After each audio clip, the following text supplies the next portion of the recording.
Hey, everybody, and welcome to another edition of the CGSP Briefing. These are these little quick shows that we're going to be doing from time to time, hopefully 2 to 3 times a week, where Cobus, myself, and some of the other CGSP editors are just going to come on and bring you up to date on everything that's going on that day in the news regarding China and the global south. Cobus, we're going to start today in the Middle East. Now, it's interesting because you decided to take a break from it in our newsletter today and did not cover China's reaction and their response to what's going on. Why did you decide that today was not a day to cover what's been going on when we've been doing it so heavy all week?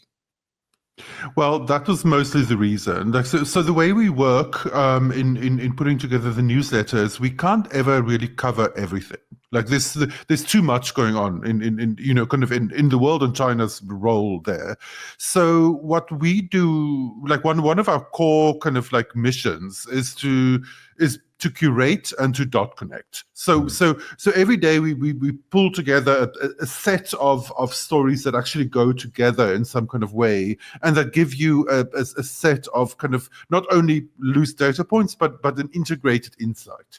Okay. And so you covered the when on Monday and Tuesday when the hostilities broke out, you covered it in a lot of detail and did a lot of kind of like deep dive into China's position. Since then, China is obviously a very important actor in all of this, but it isn't a core driver of the situation. Okay. So we decided to focus on financial issues for today instead, because there was a lot of developments in that space. Well, we'll get to those financial issues. While we did not cover it on in the newsletter for our subscribers on our website, we were publishing a regular stream of news. Interesting to see the tone of what's coming out of Beijing on the Iran-Israel conflict. So this is some of the messaging.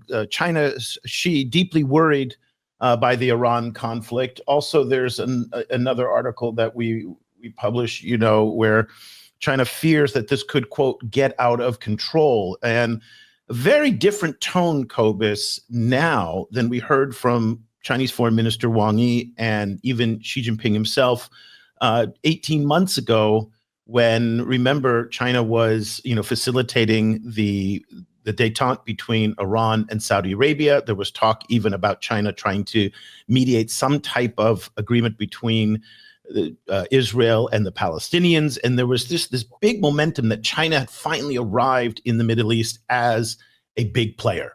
And Zhai Jun, who was the special envoy for the Chinese, was zipping around capitals. And there was this anxiety in places like Washington that maybe now there is a new mediator in town and maybe the Chinese are going to be this player. Well, we're seeing now that when the poop hits the fan, the Chinese are returning back to more of their traditional status of let the U.S. kind of handle this. We're going to kind of stay out. We're going to express concern. Also, another key kind of narrative that's coming out is the evacuation of Chinese citizens. The Chinese have gotten quite good over the years now at evacuating their people from trouble spots, whether it's Sudan, Libya, now Iran, but a very different tone that we're hearing coming out of Beijing than what we heard a year and a half ago. Or 2 years ago? What do you think? I think the idea that China wants to displace the U.S. in the Middle East, I think that was largely a U.S. idea. Right. I think that was I don't know that was ever really the vibe in Beijing. What I see a lot more is on the one hand kind of trying to de-risk the situation. So it was interesting for us. We were also covering a lot this week. This is the China Central Asia summit, and a lot of that work there seemed in the larger scheme to also be connected to this, because of course Turkmenistan shares a border with Iran. So this is China's neighborhood, one or two removed. So in that sense, like Central Asia outreach seems to be functioning as a hedge. But overall, I think in some ways, I think China, for China, I think the US getting more and more bogged down with the Middle East is probably not a bad thing for them. Okay, so I'm glad you brought that up, because one of the things that I've been thinking about this week as US President Donald Trump is apparently struggling to decide on whether or not to involve the United States military in the war in Iran, either by providing huge bunker busting bombs to the Israelis or by the United States directly participating, is I can imagine in Beijing, they're saying, go for it. Do it. You want to get bogged down again in a Eurasian landmass war, as Steve Bannon says? Go, because every single time the Americans get bogged down in the Middle East, it does nothing but produce dividends for the Chinese. It bankrupts the Americans. Let's not forget that the United States could have paid for 10 Belt and Roads from the wars in Afghanistan and Iraq. Okay, it was never about the United States not having enough money. The United States spent trillions of dollars on these wars that didn't really produce much. And here we are at the dawn of potentially another Mideast war involving the United States. And I can only imagine that sitting around Xi and sitting around Wang Yi, they're just like, go for it. Yes, that's the only, I mean, I can only imagine. Just very quickly before we go move on to another topic, want to also bring up our fantastic China editor, Han Zhen, has been decoding a lot of what's being said on Chinese social media about the war. It's very interesting to read these takes from WeChat and Weibo. Obviously very pro-Iranian. That shouldn't come as a surprise. There's a lot of hostility within the Chinese public at large about Israel because they see Israel as an extension of the United States. So a lot of conflation between Israel and the United States. And listen, as we saw in the Tucker Carlson, Ted Cruz interview this week, Ted Cruz was saying, we are doing this. We are doing this. And he wasn't even saying in the context that U.S. forces are actively participating. He just fused Israel and the United States. So the Chinese public, not wrong to actually make that conflation. Yeah, I mean, it's also just a strong kind of glimpse of how Israel's image is shifting around the world. Like I think not just in China, I think in many places. This is a big time. Yeah. So let's move on very quickly. Another topic that you did cover in today's newsletter, which I think is very interesting, is where we are right now here in Southeast Asia with the U.S. tariff talks. Let's not forget that July 8th is the deadline that the United States has set and has so far not offered to extend beyond that. And that is a potentially, D-Day is probably the wrong word for it, but I'm thinking of doomsday. That's it, doomsday for Vietnam, Cambodia, Malaysia, Indonesia, that are all facing astronomical tariffs. Remember that 46% tariffs on Vietnam, 50% on Cambodia, and 34% on Malaysian products if they cannot come to some sort of deal.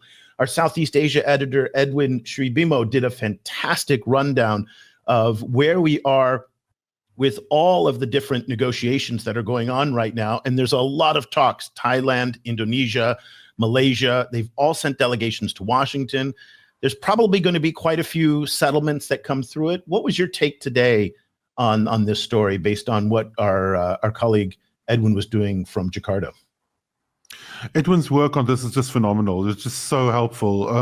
It gave me a much clearer idea of the tools that the US is using on the ground level, and it also gave me, a strong feeling of how the different countries are in different places around these issues. Just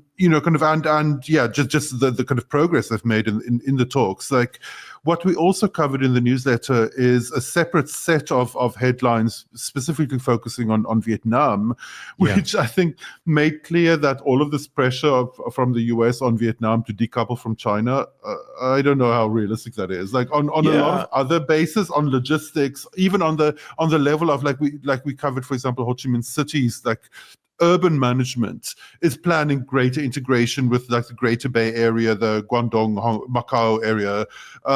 There's a lot of one of the things that I would always like a little bit of explanation from the US side on this is what exactly does Washington expect these countries to do, considering that they, leaving even the economy, the economic design off the table for the moment. it's not like Vietnam can move itself somewhere else, right? Kind of like it's going to be across the border from China forever. So so kind of like how do they expect these countries to live with China?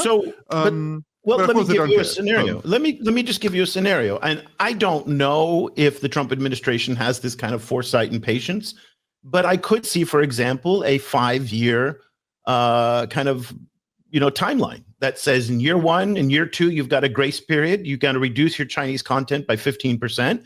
Year 3, it's got to be down by another 40%, all the way up to year 5, where your Chinese content and rules of origin kind of determination are, where the Chinese inputs to that are minimal. I mean, we could see that, and tariffs will kick in if you don't follow, meet those guidelines. That could be one thing. Here we have the story from Reuters that crossed this week, a very interesting story that the U.S. is kind of zeroing in on technology imports. Now, this is, as you pointed out, very difficult for Vietnam because, and not even just Vietnam, all Southeast Asian countries largely rely on Chinese inputs for their manufacturing outputs. Okay, China, Vietnam and Malaysia and Indonesia do not make motherboards. They don't make the leather. They don't make the shoes. They don't make all these different things, but they take the pieces of it. And then companies like Samsung, Foxconn, Microsoft assemble it here in Vietnam and ship it out to the world. A lot of that going to the United States. The point that Reuters is talking about, and Francesco, who wrote this interesting article for Reuters, was those supply chains are what the U.S. is zeroing in on. I don't know what that does for a country like Vietnam. As you pointed out, what are they supposed to do in the short term? In the long term, maybe they can reorient supply chains, but who else sells this quantity of technology that a country like Vietnam could manufacture and export? And right now, there's nobody. So it's a big ask.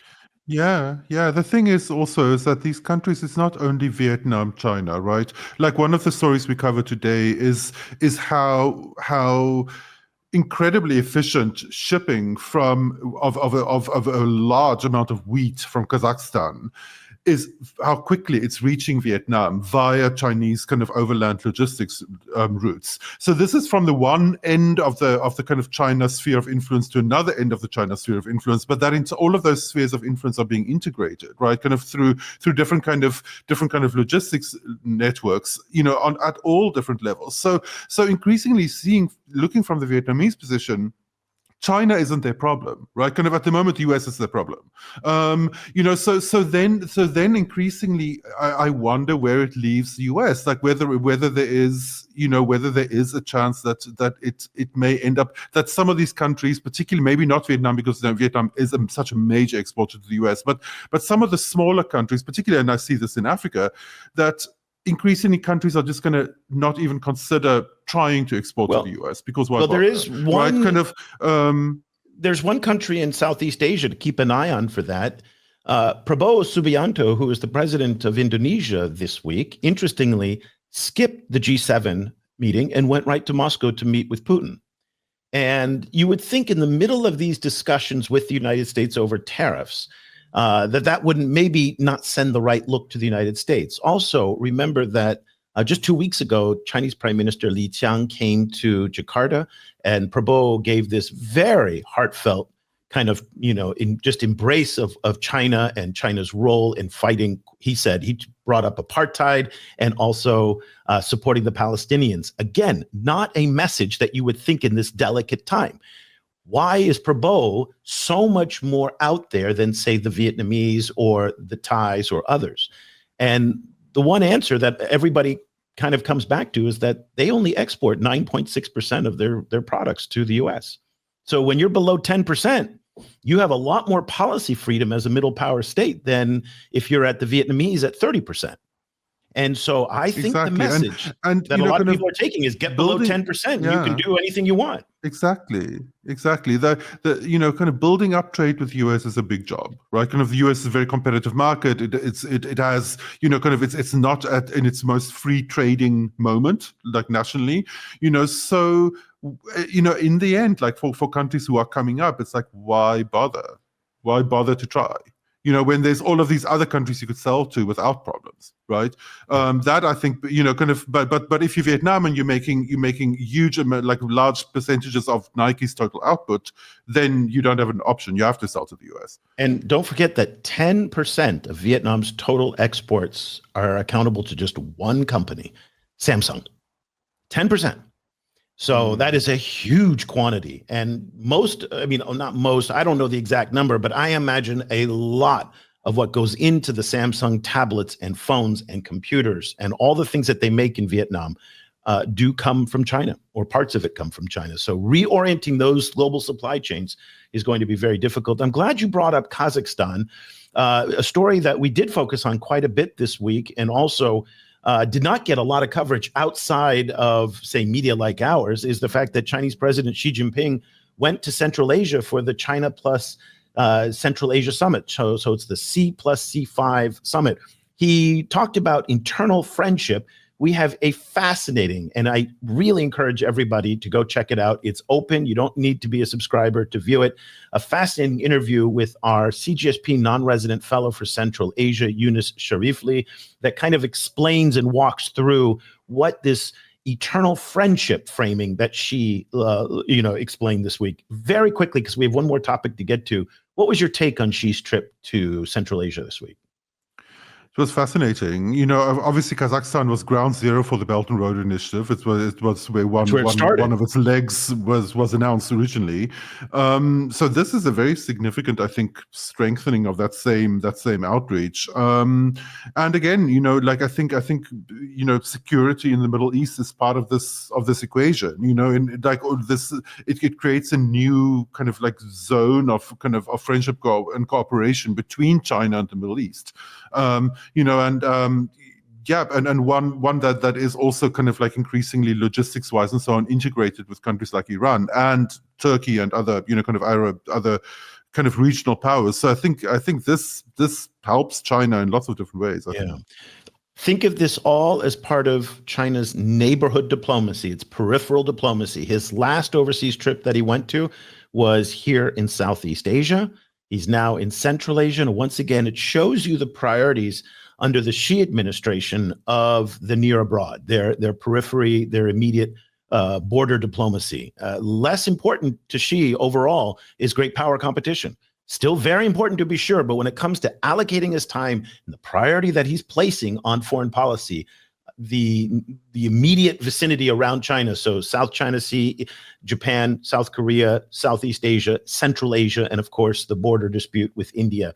Those are the core priorities for Chinese foreign policy and on full display.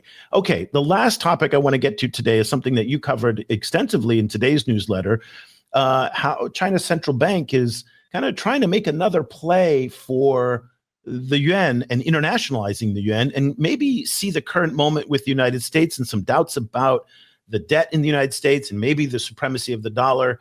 Tell us a little bit about what's going on there.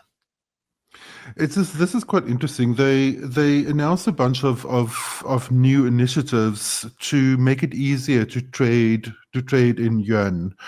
So this isn't what I find very frustrating about this discussion is always that the idea is that people assume that what China wants to do is to just replace the dollar, and then there's immediate kind of like a lot of very strident, no, you'll never replace the dollar. So what this actually is that it's just China just putting RMB much more at the center of a lot of the business it does itself, with which is sizable, and it's setting up a whole bunch of new institutions and platforms and so on to track this trading, to make it easier, to facilitate it. They're setting up an e-yuan center in Shanghai, and it's so it just provides a kind of like very interesting glimpse in China, kind of like what they're talking about increasingly is a multipolar currency regime, right? So it's very interesting, this language of like political language of multipolarity shifting into finance, but it's also coming on the back of like earlier this week. Christine Lagarde, the head of the European Central Bank, was saying that she doesn't think the dominance of the dollar is eternal, and that other people are and she was talking in the context of the euro, that other people are looking at other options, and the Chinese and the Europeans signed an agreement last week to coordinate on central banking.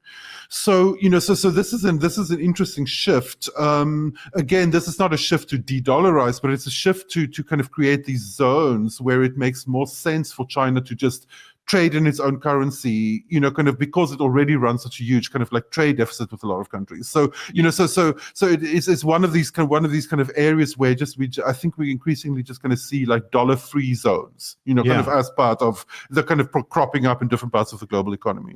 And I think the headlines that people should pay attention to are like what we saw come out of Turkey last week, where they renewed with $4.8 or $5 billion currency swap agreement. And the whole point of these currency swap agreements is to make it easier for people to trade directly in RMB, so that a trader from Turkey will take, Turkish, was it lira? What is the Turkish lira, currency? I think. Yeah, okay. We'll take lira. Turkish lira and not have to convert to dollars and then into RMB, but be able to go directly from RMB to lira to RMB, and therefore making it cheaper, more affordable if they're selling with China.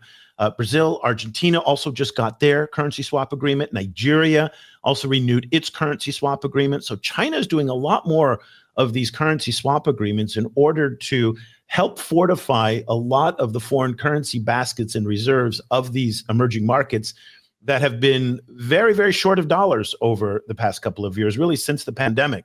And so getting an injection of RMB into their central banks and their foreign exchange reserves does also support those economies. But this headline is the kind of thing that I think, backs up what you're saying in terms of what the Chinese central bank this week announced, because this is how the policies are actually carried out. Okay, very quickly, what are you looking at? Anything on the agenda for next week that you're keeping an eye on? I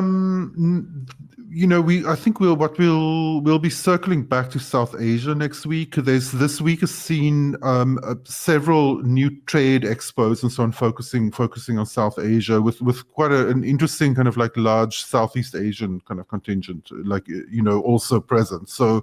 So yeah, there's been several announcements of different kinds of cooperation agreements with Bangladesh and Sri Lanka over the last while. So I think we'll be focusing a little bit back on South Asia and China's relationship next week. Yeah, and the thing that I'll be keeping behind, I'm focusing a lot of attention on what's going on in the Mideast. Just a heads up, we've scheduled 2 interviews, one with an Israeli scholar, another with a Gulf scholar, the head of China program at the Emirates Policy Center, Ahmed Abadou, and also Gedalia Afterman. So we're going to be bringing you 2 perspectives on China's role in the Iran-Israel war. We want to kind of keep that discussion alive. Very interesting politics. Okay, that's the CGS briefing for today. Again, this is something new that we're trying out. We're going to do these a couple times a week just to kind of give you a debrief of everything that's going on in the newsletter and what we're covering. And there's so much going on, obviously. We said this was only going to be 10 minutes, Cobus. We failed miserably again. That's motor mouth. There we go. So, but make sure to follow up on YouTube for our weekly podcast that will come out on Fridays and Tuesdays. So we'll see you again. So for Cobus van Staden in Cape Town, I'm Eric Olander in Southeast Asia. We'll be back again. I'm not sure when, but probably very soon with another edition of the CGSP Briefing. Thanks a lot. Bye for now.